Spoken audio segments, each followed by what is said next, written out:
4. partnerski maraton pozitivne psihologije. Boljši odnosi, boljše življenje. Lepo pozdravljeni in dobrodošli na tem spletnem predavanju pozitivne psihologije. Zelo sem počaščen, da sem tudi jaz eden izmed povabljenih predavateljev na tem dogodku in zavedam se te odgovornosti, ki mi je s tem nekako zaupana. Predvsem pa to mislim zaradi tega, ker se zavedam, da je danes čas ena zelo dragocena vrednota v življenju posameznika in da je to nekaj, česar ne boste več dobili nazaj, saj ne v takšni obliki. Tako da se vam res na tem mestu zahvaljujem še enkrat za vaš čas in za vašo prisotnost in verjamem, da bomo po koncu tega našega kratkega skupnega druženja vsi za malček oziroma kanček bogatejši. Moje ime je Urban Urbanc in sem avtor, sem predavatelj, sem svetovalec za partnerske odnose ter voditelj delavnic ter spletnih programov za osebno rast. Predvsem pa sem, kot verjetno tudi marsikdo izmed vas, le nekdo, ki ima rad življenje, ki ljubi življenje in ki raziskuje vse, kar je nekako z življenjem povezano. Predvsem pa se zelo močno nagibam k raziskovanju partnerskih odnosov. Moje delo ljudem ponuja nekako neke višje principe, če lahko temu tako rečem, pri razvijanju ter izboljševanju boljših potencialov in višjih potencialov med človekovim telesnim, mentalnim, čustvenim ter duhovnim ravnovesjem, kar je po mojem mnenju potrebno, če želimo izboljšati naš partnerski odnos, če želimo v življenju ali pa v odnosih postati bolj samozavestni, bolj odločni, bolj jasni. Kadar želimo preseči neke stare vzorce, stara prepričanja, ki nas morda omejujejo, kadar želimo dvigniti stopnjo našega zavedanja, kadar želimo postati bolj čuječi v življenju, predvsem pa, kadar želimo življenju in procesu življenja bolj zaupati in kadar želimo imeti sebe bolj radi. Kajti imeti rad samega sebe, imeti dober odnos s samim sabo, pa je tisto nekaj, kar je po mojem mnenju bistveno, kadar želimo imeti dober odnos s svetom okrog nas, s življenjem, z drugimi ljudmi, predvsem pa s partnerji oziroma v našem intimnem odnosu. Kar pa je za marsikoga lahko kar velik izziv. Kajti zaradi stvari, ki so se nam dogajale v življenju, zaradi vsega mogoče dobrega ali pa tudi malo manj dobrega, kar se je nekako zgodilo, pa ljudje nimamo sebe ravno najbolj radi. Ne zaupamo sebi najbolj. Nimamo nekega dobrega odnosa sami s sabo. Predvsem pa velikokrat zaradi tega, kar se nam je zgodilo, ljudje ne poznamo teh dinamik, ki se znotraj nas dogajajo. In zdaj morda se sprašujete, o čem govorim? Veste, pri mojem delu, ko se name obračajo tako moški kot tudi ženske, velikokrat opažam, da so zaradi nepoznavanja moške in ženske prave narave partnerska razmerja lahko zelo naporna, zelo težavna. Ljudje se veliko prepirajo, ljudje se ne razumejo, vendar ne zaradi tega, ker si dva morda ne bi bila namenjena ali pa usojena, vendar zaradi tega neznanja o delovanju naše prave narave. In dokler tudi sam nisem razumel ali pa bolj rečeno poznal karakteristik moškega in ženskega principa, ki sta v vsakomur izmed nas, tako v meni obstaja ženski princip, tako kot tudi v ženski obstaja moški princip. In dokler teh karakteristik nisem poznal, dokler nisem poznal razlik med njima, dokler nisem vedel, da moški in ženske govorimo drugačen jezik, toliko časa nisem razumel nasprotnega spola. Pa ne bom rekel, da zdaj razumem ženske, daleč od tega, ampak gre za to, da sedaj njihovo bogato naravo toliko bolj sprejemam in na prisotnost ženske v mojem življenju gledam kot na velik dar.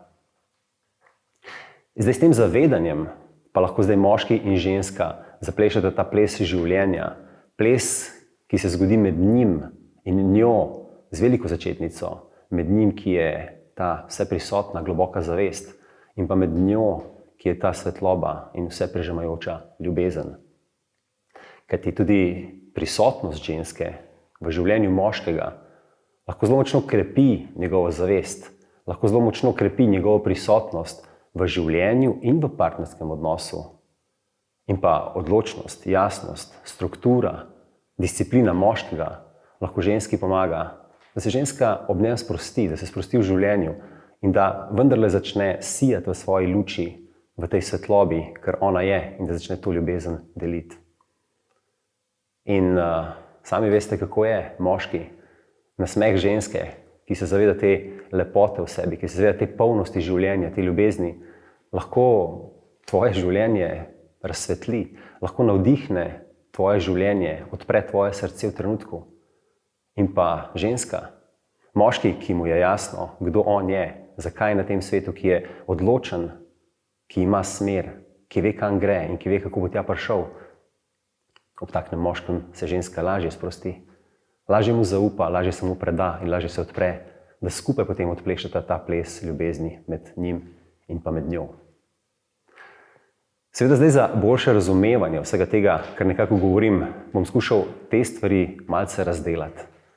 In kot sem že omenil prej, vsak izmed nas v sebi ima oba principa. In ne glede na to, kaj smo mi po naravi, ne glede na to na spol, pa se vsak izmed nas včasih bolj identificira z enim ali pa z drugim principom. In to ni nobeno pravilo, ampak zavisi od situacij v tem, kar se pač nam v dnevu nekako dogaja. In če bi mečken pogledali zdaj recimo oba principa in razbili karakteristike teh principov, boste sigurno opazili, da se najverjetneje vi najdete lahko v obeh skupinah. In prav je tako, da se najdete v obeh skupinah, kajti kot sem rekel, vsak v sebi izmed nas vsebuje oziroma ima oba principa, oba pola, obe energiji, to je moško in žensko energijo, moški in ženski pol oziroma moški in ženski princip. In zdaj moški princip oziroma moški pol v tem primeru je ta čista, ta prazna zavest, ki jo pa lahko uteleša vsak, ne glede na spol. In gre za ta aspekt zavedanja te zavesti, ki je prosta vseh distrakcij, prosta vseh oblik, prosta vseh čustev. In gre za pravzaprav to tisto Buda zavest, tisto prazno zavest, gola zavest, temu rečejo, ta naked awareness. In karakteristike ljudi, ki se nekako bolj identificirajo recimo s to moško zavestjo oziroma z moškim principom, bi lahko bile nekako takole izgledale. Moški princip je bolj statičnost, je bolj stabilnost, je bolj mirnost, je bolj ne motiti, je bolj smer, usmeritev, oska usmerjenost, fokus, imeti pač nek plan in dosežti neki cilj. To so tiste karakteristike, ki jih nekako bolj pooseblja tisti človek ali pa oseba, ki je bolj identificirana z moškim principom. In tudi ženske boste verjetno opazile, da je verjetno veliko tega v vas, kar je dobro, kajti za razvoj posameznika, za razvoj moškega ali ženske, so to vsekakor dobre karakteristike, ki pomagajo ljudem doseči tisto nekaj, kar si v svojih življenjih želijo. Po drugi strani imamo pa tukaj še ženski aspekt, oziroma ženski pol, oziroma žensko energijo, ki pa je bolj ljubezen, ki je bolj svetloba. In jo prav tako lahko uteleša vsak, ne glede na obliko, ne glede na telo, v katerem se nahaja. In gre pa za ta aspekt spreminjanja te zavesti, oziroma ta živi aspekt tega zavedanja. Se pravi, ne gre toliko za opazovanje tega, kar se dogaja, ampak bolj za sodelovanje v tem. In ta ženski aspekt te energije, tega principa, je vse, kar je videno, vse, kar je slišano, vse, kar je okušeno, vse, kar je izkušeno, vse, kar je občuteno, se nenehno spreminja in je rojstvo, in je smrt, in je bolezen, in je zdravje, in je radost, in je žalost, in je sprememba, in je narava, in je energija. Vse to nekako pooseblja ženski princip. In karakteristike tega ženskega principa oziroma ljudi, ki so mogoče bolj identificirane z ženskim principom, so gibanje, nestatičnost, tok, ta flow, ta intuicija, ta sprememba, ta narava, ta ustvarjalnost, ta kreacija, ta igra, to življenje, ta energija, ta ljubezen, ta svetloba. Torej, moški princip bi lahko bil bolj tisti, ki opazuje stvar in na njo ne reagira in se z njo ne identificira. Moški princip pa je tisti, ki je bolj ujet v to formo, ker je ženska sama forma. Če bi lahko na zelo preprostem primeru povedal, da boste morda bolj razumeli to, ko pridete na zabavo, recimo, in opazite ljudi, ki plešejo, boste sigurno opazili tiste ljudi, ki plešejo in se razmetavajo po plesišču gor in dol in uživajo v glasbi, kajti glasba je tista, ki sproži v nas to ustvarjalnost, sproži v nas to igrivost, ta tok, to gibanje teh energij. Opazili boste pa tudi verjetno ljudi, ki na robu plesišča gledajo, sedijo, mogoče stojijo, samo malce kimajo in opazujejo. In takoj boste vedeli, kateri od teh dveh je bolj identificiran z moško energijo, kateri pa bolj identificiran z žensko energijo. In v trenutku se to lahko spreminja in v trenutku se to spreminja. Kajti, če sem jaz doma in se igram z mojimi nečaki, recimo, ali pa če se vi, recimo, igrate z otroki, potem boste verjetno zelo poskušali se, oziroma boste kar vrženi v to žensko energijo, ker se boste ustvarjali, igrali, se pretvarjali, igrali neke vloge, recimo, skušali pač se izmišljevati nove zgodbe. Če boste pa na sestanku, kjer boste morali povedati smernice razvoja podjetja za naslednjo leto ali pa 10 let, je pa zelo potrebno imeti neko strukturo, zelo potrebno imeti neko disciplino, imeti treba nek cilj, neke jasne naloge, jasne odločitve, neko jasno in začrtano pot. Tako da sami vidite zdaj lahko, kako se te dva principa ves čas lahko preko dneva prilivata. In dobro je, če vsi znamo ta dva principa v sebi gojiti, jih razumeti in potem uporabljati, kadar je tako potrebno. Seveda je zdaj zelo dobro tudi vedeti, da moški in ženski princip se razvijata drugače. In če malce pogledamo recimo naša življenja zdaj, kako smo mogoče v zadnjih 20 letih ali pa 10 letih, ko se je pospešeno začelo to delo na sebi, identificiranje recimo stvarmi, ki jih počnemo, zavedanje malce več tega, kaj se v nas dogaja, ne samo toliko pač, ko so včasih delovali te stari principi, recimo moški pride domov, udari z roko po mizi in reče, tako je, kot sem jaz rekel. Ampak če malce pogledate, te vzorci oziroma te zgodbe niso bile toliko dolgo časa nazaj. To je nekaj, kar morda se še marsikdo izmed vas tudi spomni. Ampak vsekakor nekako, mogoče v 70-ih, 60-ih letih prejšnjega stoletja je bilo tako, da je pač moški bil tisti, ki je pač pošel domov in je bil edini, ki je prinesel kruh na mizo. In pač ni pokazal svojih čustev, ni govoril o svojih čustvih in je bil zelo močno odvisen od ženske. In ženska po drugi strani je bila pa tista, ki je bila doma, ki je bila gospodinja, ki je skrbela za dom, ki je skrbela za otroke, ki je skrbela za družino in ki je seveda skrbela za možove potrebe, ponovadi za njegove spolne potrebe. In tako, ker moški in ženska nekako nista zmogla ali pa znala stopiti v te svoje polne potenciale, nekako izkoristiti teh svojih polnih kapacitet, če lahko tako rečem, sta pristala v nekem odvisniškem razmerju.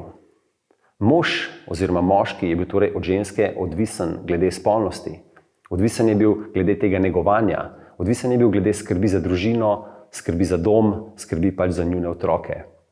In ženska po drugi strani je bila od moža odvisna preko denarja. Odvisna je bila zaradi njegove naklonjenosti, ki jo je dobila, ali pa zaradi statusa, ki ga je morda zaradi njega ali pa ne uživala v družbi. Saj veste sami, kako je bilo. Ženska, ki je bila recimo žena nekega sodnika ali pa nekega pomembnega moškega v tistem času, je uživala v družbi mnogo višji oziroma boljši status, kot pa žena morda nekega kmeta ali pa navadnega delavca. In v tistem času so tudi žene bile brez ekonomske moči, bile so brez ali pa skoraj brez pravic. In so se morali res zanašati, in so celo svoje življenje nekako podrediti temu, kar je gospodar oziroma mož rekel. In vem, da taki časi še niso popolnoma mimo. Še zdaj verjetno v kakšnih družbah, pa tudi morda pri nas, še sigurno obstajajo takšna razmerja, kjer je pač moški tisti, ki je gospodar in ki se posluša samo njegovo besedo, ženska pa je tista, ki samo kima in čaka in upa, da bo morda nekega dne lahko res pač doživela tisto, kar si njeno žensko srce želi oziroma po čemer njeno žensko srce hrepeni. Kar mi zdaj videvamo in to, kar se dogaja, temu smo mi zdaj že priča malce, čeprav seveda ne še povsod, ampak moški in ženska sta nekako se premaknila iz teh odvisniških razmerij v razmerja dveh neodvisnih zrelih oseb. Moški so recimo začeli tudi malce bolj objemati ta svoj ženski del znotraj sebe. Se pravi, začeli so se tudi povezovati bolj recimo z naravo, več je prostega časa, lahko gredo, mogoče na koncert, več poslušajo glasbe recimo. Se pravi, objemajo to svojo notranjo žensko, dovolijo si govoriti o svojih čustvih, znajo poskrbeti za sebe, Kajti včasih so bili moški odvisni, če je ženska umrla ali pa če pač moški žensko izgubil in če sta imela otroke, moški ni znal previti plenic, moški ni znal poskrbeti za družino. Danes je to drugače. Moški znajo skuhati, znajo pospraviti, znajo se zlikati srajco, znajo prati perilo, znajo tudi poskrbeti za otroke. In kadar so v razmerjih morda težave, se tudi zdaj moški dovolijo govoriti o teh težavah, poiščejo se terapeuta ali pa svojimi prijatelji nekako razglabljajo o tem, pač o tej čustveni bolečini, ki jo tudi moški čutimo. Ženske po drugi strani pa so spustile malce ven to njihovo bojevnico. Začele so slediti svoji karieri. To jim dolgo časa ni bilo omogočeno, kajti niso imele enakih pravic kot moški. In zdaj imajo enake pravice kot moški in to je dobro. In zdaj so se one osvobodile te ekonomske moči, ki so jo bile deležne prej samo od moškega. In kot sem rekel, to je dobro. Na poti rasti dveh oseb, moškega in ženske, sta se torej iz teh odvisniških razmerij moški in ženska premaknila v neko razmerje dveh zrelih, dveh neodvisnih oseb, ki pa si delita zdaj svoje obveznosti glede otrok, glede financ, glede doma, glede opravkov. Se pravi, ali boš ti peljal otroke, bom jaz šla v trgovino, jaz bom skuhala, ti boš nekaj drugega naredil, letos bomo preživeli Božič pri tvojih starših, ne vem, veliko noč recimo pri mojih starših. In tako razmerje je postalo zdaj zelo pol-pol razmerje, torej 50-50 razmerje, ker moški nekako dovoli svojemu ženskemu polu, da tudi igra v tej vlogi, če lahko tako rečem, in pa ženska, ki je nekako osvobodila tudi ta svoj moški princip, ta svoj moški pol in dovoli, da jo vodi, da ji pomaga doseči tisto, po čemer pač tudi ženska hrepeni, kajti tudi pač ona ima svoje želje, ne samo biti žena ali mama ali skrbeti za dom in družino, vendar se tudi udejaniti v tej družbi in pač slediti svoji karieri. In do neke mere je to zelo dobro. Kajti s tem sta moški in ženska začela več komunicirati. Ni več tako, kot sem jaz rekel, ampak v bistvu upošteva se mnenja, predlogi drug drugega. Skupaj se dogovarjata, kako bosta skrbela za družino, ki bodo preživljali počitnice recimo, kako bo njihovo življenje, njihov finančni tok, kako bo vse to nekako potekalo. To je vsekakor zelo dobro. Vendar pa se tukaj pojavlja ena drobni tisk, če lahko temu tako rečem. Moški so v tej svoji prepustitvi enakosti ženski malce pozabili na to svoje resnično jedro. Pozabili so na to, kdo oni res so. Pozabili so slediti tej svoji misiji in to pa povzroča, da moški pač malce zgubljajo to zaupanje sami vase. Ne zaupajo več tako sebi, niso več sigurni vase, niso več sigurni v to pot, ki jo hodijo in to se pokaže v njihovem življenju, v njihovem poslu in pa tudi v njihovem seveda razmerju. In pa ženske po drugi strani so zaradi želje, da bi uspele v tem svetu moškega ekonomskega principa, so malce potisnile na stran to svojo ženstvenost. In to je nekaj zdaj, kar se odraža v tej današnji družbi. Ženske so postale zelo predane tej svoji smeri in so malce pozabile na svojo ženstvenost. Moški pa so tako močno objeli ta svoj ženski del, da so malce pozabili, kdo oni so, na to resnično jedro. In tukaj se zdaj kaže, kako te darovi, ki jih jaz kot moški in ženska kot ženska ima, in najin namen je, da te darove seveda drug z drugim deliva, kako se zdaj tukaj to nekako izgublja. Preveč se vse skupaj nekako uravnoveša. In kot sem rekel, za pogovore, za komunikacijo je to vsekakor dobro, vendar ni pa tako dobro, kadar pride do intimnih razmerij. Kajti tam ni več strasti, tam ni več te polarnosti, ki lahko nastane samo med dvema poloma. Ne samo med spoloma, med moškim in med ženskim polom.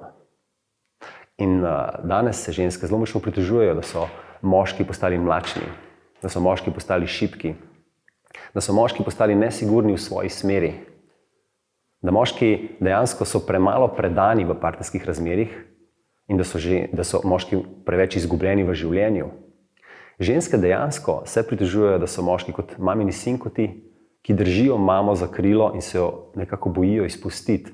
Po drugi strani pa si želijo samo imeti večje mišice, več denarja, boljšo kariero in večji avto. Ampak moški po drugi strani se pritožujejo, da so pa ženske postale zdaj malce presrčne, malce preveč trdočutne. Postale se zelo neodvisne, opornice, tako močno samozadostne in pa tekmovalne do te mere, da kot take moškim niso več tako zelo zanimive niti privlačne. In tukaj zdaj lahko vidimo, kako je ta problem med to uravnovešenostjo, ki je seveda namen je super, da pač uravnovesimo oba pola znotraj sebe, da lahko komuniciramo, da se lahko pogovarjamo, da lahko sodelujemo. Vendar tukaj lahko zdaj vidimo, kako je ta uravnovešenost malce skalila, kot sem rekel, to našo polarnost, kjer moški res lahko stoji v svoji moči in se zaveda, kakšen njegov dar je in ga deli svojo žensko, in kjer ženska pravzaprav se zaveda te svoje ljubezni, te svoje svetlobe v svojem srcu in se zaveda, kakšen dar ona v življenju oziroma moškemu lahko da. In zanimivo mi je bilo opazovati včasih komentarje, ki jih prebiram na Facebooku ali pa ljudje, ki mi pišejo ob mojih malce provokativnih zapisih, kajti veliko žensk se strinja s tem, kar pišem, veliko pa ne. In vidiš takoj, kdo se upira in koga malce zmoti ta moj zapis. In napisala je zadnjič ena, je rekla, boli tudi mene, ko vidim, da je ta svet hrepeni po ženski, hrepeni po tej nežnosti, hrepeni po tej ljubezni zopet, kajti svet, v katerem živimo, je popolnoma svet moškega principa. In dobro bi bilo, če znamo zopet malce uravnovesiti to, da znamo moški stopiti v svojo moč in znamo ženskam pomagati, da one zopet zasijejo v tej svoji luči, da lahko odplešemo končno ta ples, ki si ga v končni fazi, tako kot moški, tudi ženske, oziroma tako kot ženske, tudi moški želimo. Seveda zdaj odvisno zopet, na kateri stopni svojega razvoja smo. Vsak posameznik je na drugačni stopni in verjetno je ta svet, oziroma vsi ti posamezniki, ki živimo, ki sestavljamo to družbo, smo ujeti v tem preživetju. Ni nam toliko pomembno, kako izgledajo naše intimne razmerja, ampak je preživetje tisto, čemur se mi nekako nagibamo. In niti ne razmišljamo, kako bi lahko izboljšali še naša intimna razmerja. Seveda se vedno več posameznikov obrača zdaj po pomoč, iščejo načine, kako bi svoje partnersko razmerje morda obogatili, ne samo izboljšali. Ali pa so ženske tiste, recimo, ki moškega dobesedno prisilijo, v narekovajih, da si poišče nekoga, kajti tako kot je šlo do zdaj med njima, pač ne gre več. Ženske imajo tega dovolj, kajti ko moški ni v svoji smeri, ko moški ni odločen, ko ni jasen, ko nima postavljenih meja, ko ne ve, kaj jim gre, ko ne ve, zakaj je na tem svetu, ko ne ve, kaj je njegova misija in njegov dar, potem mora ženska prevzeti to njegovo vlogo. Ona mora vzpostaviti strukturo, ona mora imeti smer, ona mora imeti to direkcijo. In če ona stopi v hlače, potem imaš tukaj kar naenkrat dva moška. In partnerska razmerja, vsekakor intimno razmerje, na ta način ne more funkcionirati, oziroma saj ne more funkcionirati tako, kot bi si vsak izmed nas želel. Torej, zelo je odvisno zdaj, da vidimo, kje na kakšni stopni vsak izmed nas je. Zato sem zdaj najprej malce dotaknil, kako moški raste skozi razmerja, oziroma skozi življenje, in medtem kako tudi ženska nekako raste skozi razmerje in skozi življenje. Nekako se moramo zavedati tega, da moški v svoji zgodovini, recimo, skozi kar je šel, je še vedno bojevnik. Moški je tisti vizionar. Je zelo ozko usmerjen in njega vozi oziroma vodi vizija svobode. Svoboda je tisto nekaj, česar si moški želi, k čemur moški stremi. Seveda pa zdaj načinov za dosego te svobode vsekakor več. Če lahko nekako razdelim stopne razvoja, bi rekel, da je v tej prvi stopni razvoja, razmerij moškega in ženske, je moški tisti, ki misli, upa in pričakuje in si želi, da bo dobil svobodo, ko bo imel nekaj zunanjega. Torej, ko bo imel več denarja, ko bo imel boljši avto, ko bo imel boljšo kariero, ko bo imel morda večjo hišo, ko bo bolj uspešen, ko bo imel več žensk, takrat moški smatra, da bo to njemu prineslo tisto svobodo, po kateri moški hrepeni. Moški seveda zdaj to svobodo išče, oziroma ta cilj postavlja izven svojega telesa, torej v zunanje stvari. Postavlja to svojo svobodo izven tega časa, izven tega trenutka, v prihodnost. Ko bom imel, potem bom svoboden. In k temu cilju on stremi. In on misli in upa, da ko bo ta cilj dosežen, ko bo zmaga dosežena, oziroma zmaga bo dosežena takrat, ko bo on vse te stvari imel, ko bo on imel več denarja, ko bo on imel boljši avto, ko bo on bolj uspešen, ko bo imel boljšo kariero, ko bo imel večjo hišo, ko bo imel seks z večjimi ženskami, takrat moški čuti znotraj sebe, da bo svoboden in da je to tista zmaga, kateri on nekako teži, stremi. Ja, za nekaj časa, sigurno, ampak kaj se zgodi, ko je temu moškemu to vse odvzeto? Seveda je zdaj načinov, kot sem že omenil, za iskanje svobode več. In en zelo dober način, katerega vsi poznate, so rituali in ne omenim te športne rituale. Pri športnih ritualih moški tako močno stremijo za to svobodo in to se lahko pokaže recimo na nogometnem igrišču ali pa na košarkarskem parketu. To se lahko pokaže skozi dvoboj, mogoče skozi boks ali pa skozi šah tudi ali pa skozi kakšen mentalni diskurs. Poglejte samo na štadionu, kaj se zgodi, ko ekipa 11 igralcev prebije obrambo drugih igralcev in doseže gol.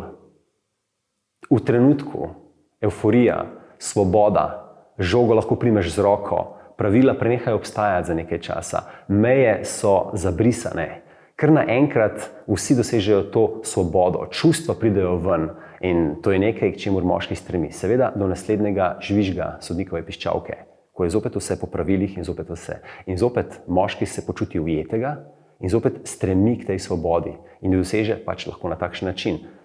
Nogomet je zelo dober primer, boks je zelo dober primer. Dva moška, oba sta omejena v tistem ringu, oba sta na svojem robu, ena napaka jih lahko stane tega, da se znajdete na tleh.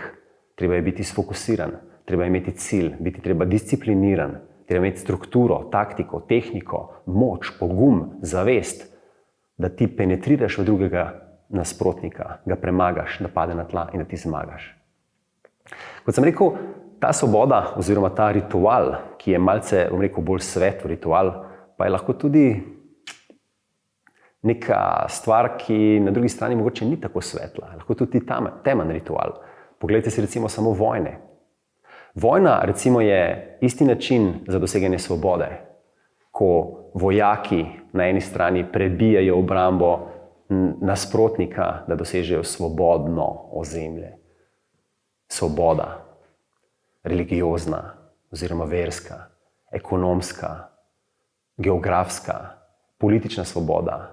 Vse vojne so bile bite v imenu svobode.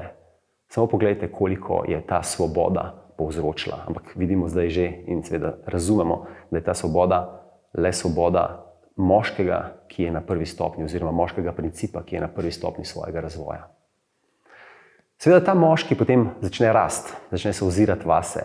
In za razliko od moškega v prvi stopnji, ki nekako stremi k tem zunanjim stvarem, ki nekako želi premagati nasprotnika, doseči neko zmago, da bo to svobodo dobil, pa ta moški druge stopnje, moški naslednje stopnje, pravzaprav želi nadvladati svoje lastne omejitve. On želi torej preseči samega sebe, on želi preseči svoje vzorce, svoja prepričanja znotraj sebe in želi postati ne želi imeti več v svojem življenju, ampak želi postati boljši. Torej, prva stopnja je več, druga stopnja je boljše. In takšen moški se potem ozre vase, začne brati duhovne knjige. Takšen moški se odpravi na neko duhovno potovanje v sebe, začne pa se nekako soočati s svojimi sencami, s svojimi demoni znotraj sebe. In vidi, da če ga je nečesa strah, se bo s tem soočil in bo preko tistega skušal iti. Če ga je strah višine, bo morda šel na avion in bo skočil s padalom. Če je morda ga je strah hitrosti, si bo mogoče kupil motor in se bo naučil hitro voziti. Če ga je strah partnerskih odnosov, intimnih odnosov, bo šel k terapevtu morda in bo začel predelovati svoje vzorce iz otroštva, tisto, kar mu je mogoče povzročalo neke travme ali pa neke zastoje, da ni mogel z žensko recimo se razviti v neko lepo partnersko razmerje. Tako da vse te stvari lahko zelo močno moškemu pomagajo, da pride do sebe, da nadvlada te svoje lastne omejitve. In za razliko od moškega prve stopnje, ki nekako želi postati junak oziroma heroj te zunanje obogatitve, ta moški postane junak oziroma heroj te notranje transformacije. Torej, ne bogati zunanjega sveta, ne bogati sebe preko zunanjosti, ampak začne transformirati svojo notranjost, da postaja boljši. In takšen moški ima samokontrolo, takšen moški ima samodisciplino, takšen moški postane bolj avtentičen, je do neke mere izpolnjen in prevzema odgovornost za svoje dejanja, za svoje življenje, za svoje počutje. In takšen moški dela, kar hoče, gre kamor hoče, s komarkoli hoče, kadarkoli hoče, ljubi mogoče eno žensko, mogoče 3 ženske, mogoče ne ljubi nobene ženske, mogoče se odloči, da bo šel potovati za pol leta okrog sveta, mogoče se odloči, da bo šel v ašram in bo meditiral naslednjih 5 mesecev. Takšen moški postane sam svoj moški in se ne ozira več na nikogar drugega. Torej se iz tega odvisniškega razmerja, kjer so zunanje stvari skrbele za njegovo srečo, za njegovo svobodo, se je premaknil v svojo notranjost, kjer nič več to ne vpliva, ker on svobodo išče zdaj znotraj sebe. Vendar pa za razliko od njega, kot prvostopenjski moški, če se lahko tako izražim, še vseeno prizna na glas, da si želi več denarja, želi si več žensk, želi si več uspeha, pa moški druge stopnje pred svetom in pred sabo to praznino malce skriva. Malce pred samim sabo skriva te želje, ki jih še vedno ima in si ne upa tega izraziti.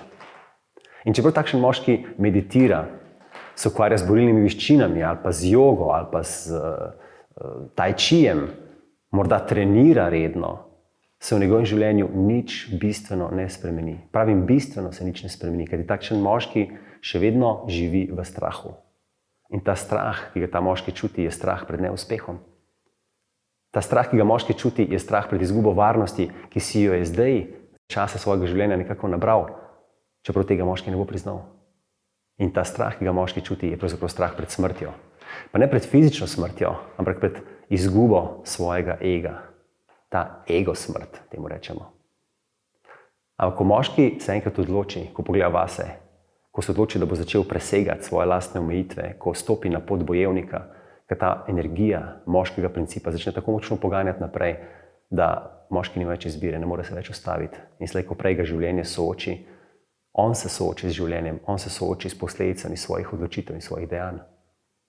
In takrat mu življenje odpre oči na takšen ali drugačen način. In takrat moški vidi, kaj v svojem življenju pravzaprav tolerira. On vidi svojo medlost, vidi svojo šibkost, vidi svoje strahove, vidi svojo povprečnost in znotraj začne goreti. Resnično goreti.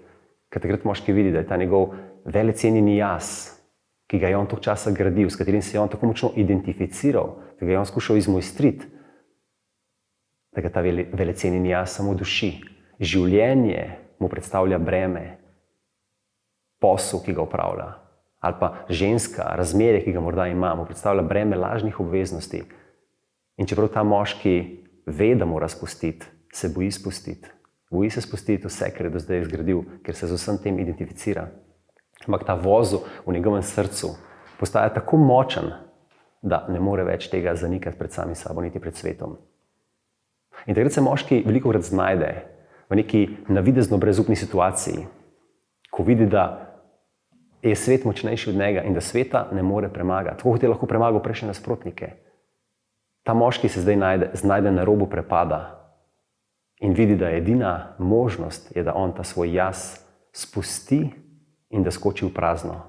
Ampak v trenutku, ko ta moški skoči v prazno, njegova samozadostnost, njegova samovrednost pade na nulo. In zdaj, če moški, ko pada, uspe ostati bojevnik z odprtim srcem, če on uspe zaupati v proces življenja tako močno, če zaupa vase, v življenje, potem se v njegovem življenju čudež zgodi. Ta moški dojame, da se ne more zanašati več na nič zunanjega.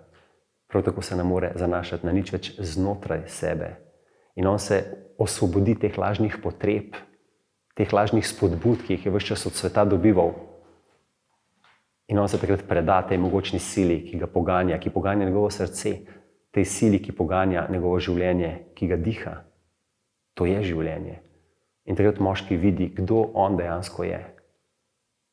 Takrat on vidi, da nima vpliva na nič zunaj sebe, da ne more kontrolirati ničesar, niti v svoji notranjosti, ker ve, da on nima na nič vpliva, da je življenje toliko večje od njega in takrat se on prepusti se temu trenutku, tej sedanjosti in edino, kar naredi je, da se zaveda, da je ta svoboda kateri on je vse čas stremel preko zunanjosti ali pa preko notranjosti, da je ta svoboda njegova prava narava in da je v njem od nekdaj prisotna in da se on lahko vanjo vrača vedno, kadar se želi. Vendar moški rabi narediti neko pot, da do tega pride. In šele takšen moški bo lahko ženski ponudil tisto, kar se ženska od njega želi. Prisotnost, zavest. Če pogledamo pa zdaj življenje ženske oziroma stopnje razvoja ženske, pa lahko vidimo, oziroma vsaka ženska se bo verjetno strinjala, da je ženska pa ni toliko identificirana s svobodo, ampak je bolj identificirana z ljubeznijo. Ljubezen, dajanje in sprejemanje ljubezni. To je tisto nekaj, kar si ženska želi. In tudi njeno trpljenje, če lahko temu rečem, ali pa njena radost v življenju je velikokrat povezana z ljubeznijo. Z ljubeznijo v odnosih, predvsem z ljubeznijo v intimnih odnosih. V odnosih tudi recimo z otroki, v odnosih recimo z prijatelji, starši, z družino, predvsem pa tudi v odnosih z Bogom. In zdaj, tako kot je moški recimo, preden on nekako zaživi v tej čisti svobodi, v tej praznini, v tej čisti zavesti, je velikokrat sam na svoji poti. Je v neki osamitvi, v meditaciji, v kontemplaciji, v razumevanju samega sebe, v iskanju tega znotraj sebe, pa je ženska velikokrat v razmerjih, preden je posrkana v to svobodo ljubezni. In tukaj zdaj lahko vidimo, da moški in ženska pravzaprav iščeta enaki stvari, vendar vsak na svoj način. Moški išče to svojo brezmejnost skozi svobodo, ženska išče to svojo brezmejnost skozi ljubezen. Ljubezen in svoboda. Samo dva aspekta, dve različni stvari, enega in istega. In tako kot zdaj moški recimo želi več denarja, več žensk, boljši avto, boljšo kariero, pa si ženska želi več ljubezni. In v prvi stopni ženska misli in upa, da ker te ljubezni ne dobi, seveda, ker jo pričakuje od zunanjosti, od svojega moškega ponovadi, ali od svojih otrok, ali pa od kogarkoli, potem ona skuša to ljubezen izsiliti. In vsi vemo, kaj se zgodi, kadar skušaš nekaj od nekoga izsiliti. Naletiš na odpor. Po drugi strani pa, kadar ženska recimo misli, da ne dobi te ljubezni dovolj, pa si reče, mogoče pa te ljubezni jaz premalo dajem. In zdaj, če bom več ljubezni dajala, bom tudi te ljubezni več dobila nazaj. In potem se začne ta igra, kjer ni ženska nikoli znotraj sebe izpolnjena. Kajti ljubezen je njen motiv in ona raste v tem. Ona se skozi ljubezen gradi. In velikokrat je ženska pripravljena storiti marsikaj, da bi to ljubezen dobila. Pripravljena se je odpovedati sebi, pripravljena se je odpovedati svoji moči, pripravljena se je odpovedati svojim potrebam, svojim željam, svoji avtoriteti, da bo tisti kanček ljubezni. In bo vse to bo dala svojemu partnerju, vse to bo dala svojim otrokom, to bo dala svojemu duhovnemu učitelju, da bo dobila nekaj, kar bo zapolnilo to njeno praznino. Kajti ko ženska ne čuti ljubezni, ona čuti praznino znotraj sebe. In potem to praznino lahko zapolni skozi tablico čokolade, skozi banco sladoleda, skozi venezuelske nadaljevanke, skozi mogoče doktor romane včasih, skozi neskončen pogovor s prijateljico po telefonu, skozi nakupovanje ženska lahko zapolni to praznino. Ampak kaj, ko je ta ljubezen vedno en korak pred njo? In potem si ona misli, te ljubezni ne dobim, bom skušala vseeno narediti vse, da bom to ljubezen dobila. Sem z moškim, on mi te ljubezni ne da, vem, da me ima rad, kljub temu, da me mogoče zlorablja, kljub temu, da mogoče je v gostilni, kljub temu, da je mogoče s prijatelji, kljub temu, da me ignorira, ampak jaz vse, kar želim si od njega je, da mi to ljubezen da, da mi samo reče, da me ima rad. In potem toliko časa, dokler bolečina znotraj nje res ni tako zelo močna, da ženska ne more več. Ne more več, da se reče, jaz ne bom več delala vse, da bom dobila to ljubezen. Ne bom se več odpovedovala sebi, ne bom se odpovedovala svoji moči, ne bom se odpovedovala svojim potrebam pa željam. Zdaj bom jaz začela to ljubezen sama sebi dajati, kljub temu, da si želi imeti intimno razmerje, pa ji je lažje, če ga nima. In potem ženska, tako kot moški, v drugi stopni začne gledati na svojo notranjost, ne več na svojo zunanjost. Tudi ženska v drugi stopni začne iskati to ljubezen v sebi, ne več v svoji zunanjosti. Ne pričakuje več tega, da bo dobila od sveta, ampak začne to ljubezen dajati sama sebi. In takrat ženska stoji v svoji moči, takrat ženska stoji v svojem lastnem stebru. Ona postane sama sebi najboljši moški. Ona moškega ne potrebuje, a vendar si ga želi. Kot moški v drugi stopni, ki ne potrebuje več denarja, pa uspeha, pa boljše kariere, a vendar si jo želi. In takšna ženska postane odgovorna za svoje dejanja, postane odgovorna za svoje življenje, postane odgovorna za svoje počutje, začne sama sebe voditi. Osvobodi se te navezanosti, te odvisnosti od moškega, osvobodi se celo odvisnosti od svojih lastnih dvomov, postane neodvisna, samozavestna, samozadostna, sama sebi odgovorna in postane pravzaprav ta pol-pol. In takšne razmerja se zdaj dogajajo pri nas. Vstopamo v ta pol-pol razmerja, 50-50. In kot sem že prej omenil, v teh razmerjih ni strasti, ni polarnosti, ni privlačnosti, predvsem pa, ker ne stojimo več v svoji pravi moči, ne moremo deliti tega daru, ki ga jaz kot moški in ženska kot ženska lahko drug drugemu dava. In ta dar je tisto, za kar smo na ta svet priklicani. Kajti v prvi stopni si moški in ženska želita nekaj za sebe. Egoistično, sebično, jaz si želim tvojo ljubezen, jaz si želim več denarja, več svobode. V drugi stopni nekako začnemo sodelovati. Jaz dam tebi to, če daš ti meni to. Če daš ti meni to, potem dam jaz tebi to. V tretji stopni pa ni več tega. V tretji stopni pa je samo še, da odkrijemo, kaj je naš največji dar. In da ta dar delimo s svetom in s svojim partnerjem. Kajti to je naš namen. Ker če mi ne odkrijemo tega svojega daru znotraj sebe in če tega daru ne delimo s svetom, potem umremo neizpolnjeni. In danes lahko vidite neskončno veliko ljudi, ki so neizpolnjeni. Zato, ker ali niso našli tega daru znotraj sebe še, ali pa so ga našli, pa ga kljub temu ne želijo deliti ali pa ne morejo deliti zaradi raznih stvari, ki so se jim zgodile v življenju. In če pogledamo zdaj še nadaljevanje tega, kaj se potem lahko s to žensko, ki je prišla zdaj do te stopnje, da je sama sebi zadostna, kaj se lahko zgodi? Ona se zaveda tega, da je sama zadostna sebi. Ona to ve. Ampak kljub temu si prizna, da njeno srce je še vedno prazno, še vedno hrepeni po ljubezni, še vedno si želi te polnosti, kajti ženska želi k polnosti, moški želi oziroma teži k praznini. In to se lahko vidi že pri spolnem odnosu. Moški je tisti, ki želi izpraznitev, ženska je tista, ki želi napolnitev. In če si zdaj ženska to prizna, poleg tega pa si prizna in ve, da ona te ljubezni nikdar ne bo dobila toliko od zunanjega sveta, ne bo jo dobila od svojega partnerja, niti jo ne bo dobila od svojih otrok, ne bo jo dobila od svojih projektov več te ljubezni, ne bo jo dobila od Boga. Prav tako ve, da si te ljubezni, ki jo ona želi, s katero želi zapolniti svoje žensko srce, ne bo mogla sama sebi te ljubezni toliko dati. In takrat ta ženska preneha to ljubezen iskati, takrat ta ženska začne to ljubezen dihati, začne ona to ljubezen sijati, takrat ona ta ljubezen postane. In ženska takrat ne išče več ljubezni od zunaj, niti ne išče več, koliko bi te ljubezni ona sebi dala, takrat ona ljubezen je. In ona ne ljubi kot ljubi ženska. Ona takrat ne ljubi kot ljubi oseba, ona ljubi.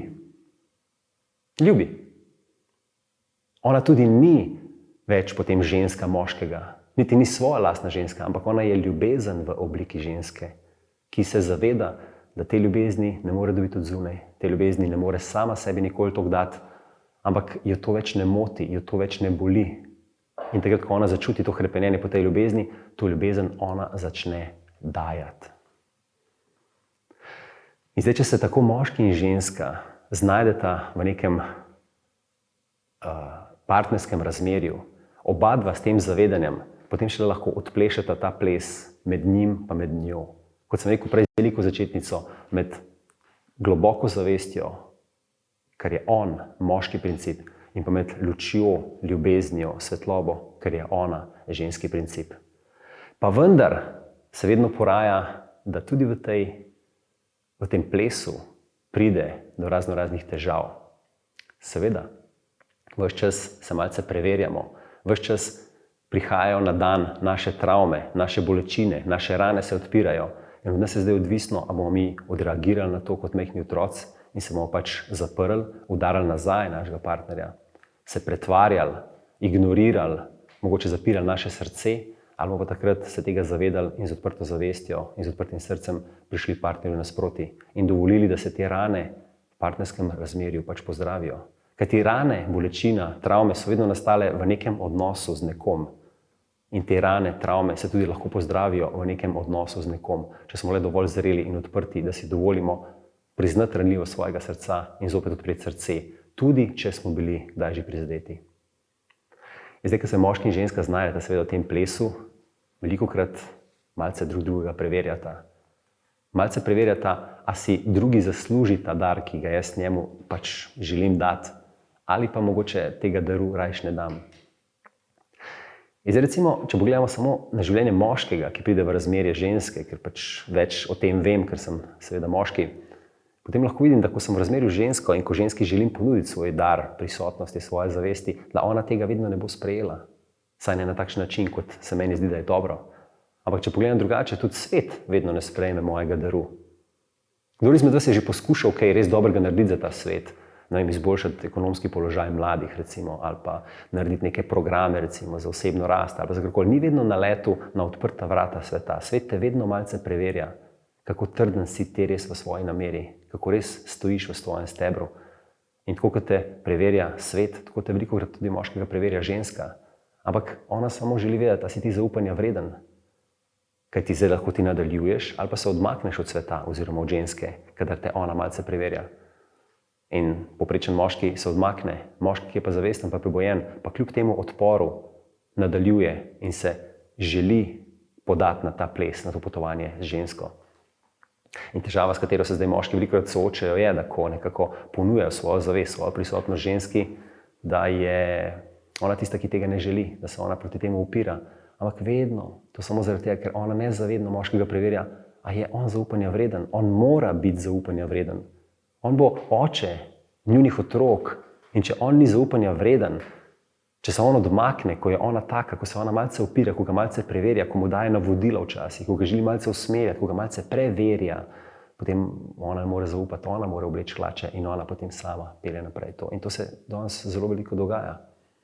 Zato je dobro za moškega res, da se na njene kritike, na njeno žaljenje morebitno včasih, na njene mogoče usmeritve, navodila ne odzove vedno resno, da se ne odzove vedno osebno, da ne vzame tega kot majhen otrok, ki se gre potem jokati svoji mami, ampak da se odzove z odprtim srcem, da se odzove pravzaprav s svojim humorjem, mogoče z uporabo svoje temne plati in da ženski, ne glede na njene provokacije, on vrne ljubezen svojega odprtega srca.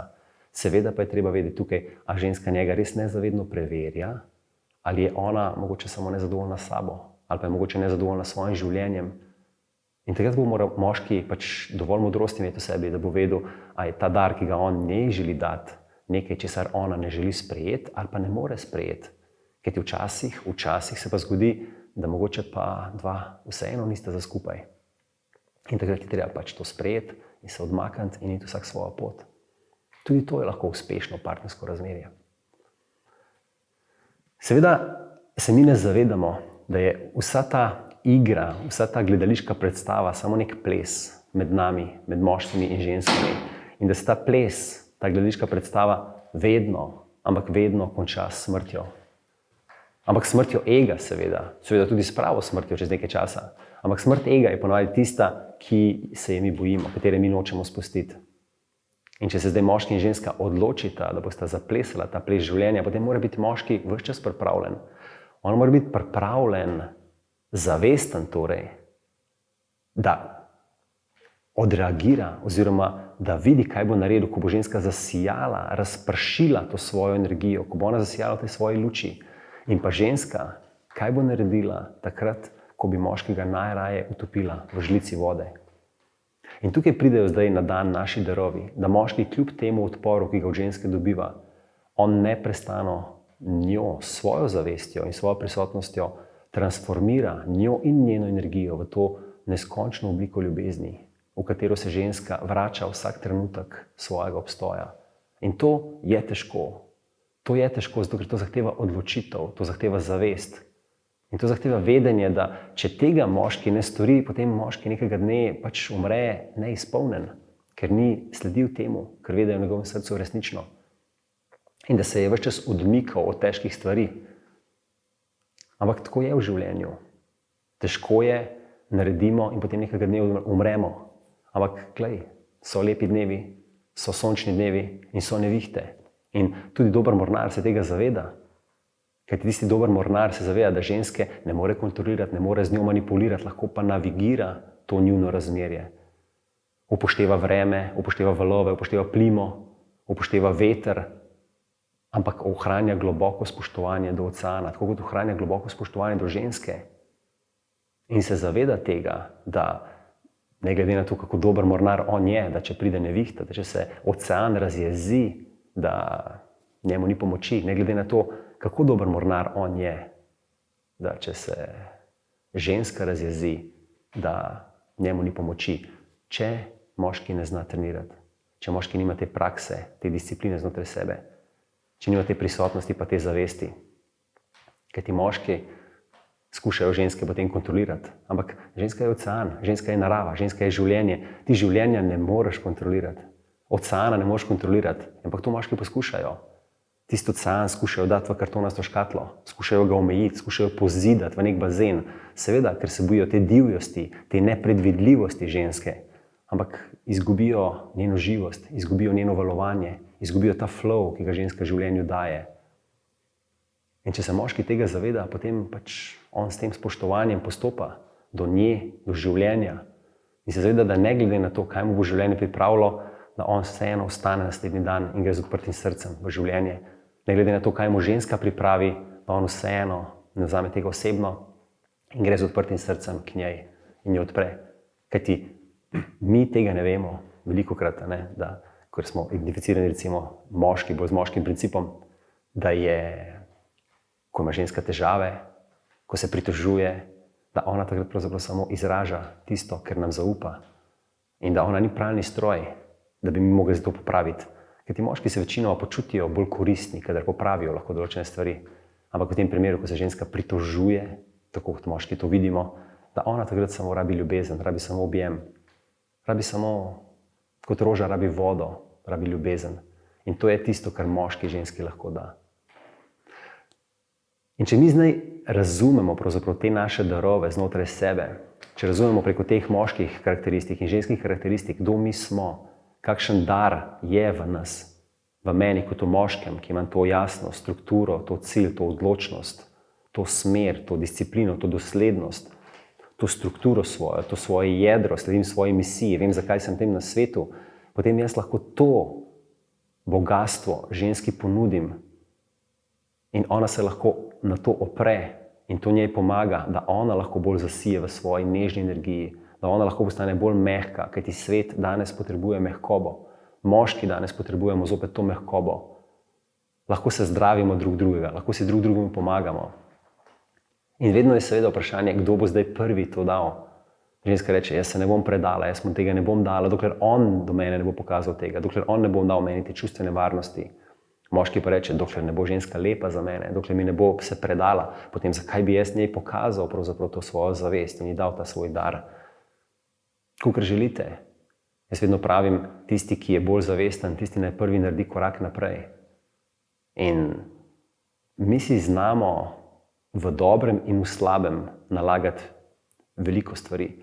Včasih v dobrem, ko nekaj dobrega dobiš, potem nekomu tisto dobro vrneš, ampak za vsak slučaj mu daš mogoče še malce več tega dobrega. In potem nekdo na drugi strani, ko to dobro dobi, vidi, da je dobil še malce več, ti vrne in ti lahko da še malce več dobrega. In to je dajanje drug drugemu v ljubezni. Isto pa se zgodi tudi v sovraštvu, če lahko uporabim to besedo, ko nekdo naredi nekaj grdega za nekoga. In potem, ko je nekdo prejel neko grdo dejanje od nekoga, mu doda, mu vrne to in mu doda še malce grdega dejanja, da bo pač mu pokazal, kako je in kje je. In potem se to lahko izmenjuje in tako kot dobro lahko raste, tudi slabo lahko raste. In tukaj se moramo zdaj zavedati, kako ta tok ustaviti. Da vedno, ko vrnemo nekaj slabega, dodajmo še malce dobrega. In to bo druga oseba dojela, to bo druga oseba sprejela. Odprimo zopet mejhen bolj svoja srca. Odprimo svojo zavest. Dovolimo si delovati iz svojega moškega principa, s to odprto zavestjo in dovolimo si delovati iz tega ženskega principa, s tem odprtim srcem. In lahko bomo spremljali ta svet, s tem, ko bomo najprej spremljali naše odnose bomo pa spremljali s tem, ko bomo spremenili oziroma sprejeli tisto, kar je v nas, torej same sebe. Jaz vam želim, da bi v svojih odnosih do sveta, v odnosu do partnerjev, v odnosu do otrok, do tistih, ki jih imate radi, do tistih, ki imate mogoče malo manj radi, predvsem pa do sebe, ohranili nek lep odnos. Da bi imeli nek odnos res do tega, kar vi ste, do tega, kar v vas je, dovolili tistemu, da se izraža, ozdravili tisto, do česar mogoče nimate odnosa, zasijali tja noter z vašo lučjo, zbudili tiste sence, jih prenesli v luč jih objeli z vašo ljubeznijo in s tem zavedanjem šli vsak dan v svet. In če boste vi do sebe takšni, potem boste kmalu postali tudi do drugih takšni. In predstavljajte si, kako je, ko bodo drugi takšni do vas. Ker se vam ne zdi, da bomo res plesali en lep ples življenja, med njim pa med njo, ne samo med moškim pa med žensko, ampak med to zavestjo pa med to ljubeznijo. Vsem vam želim, da postanete bolj zavestni in da postanete še bolj ljubezen. Hvala za vašo pozornost.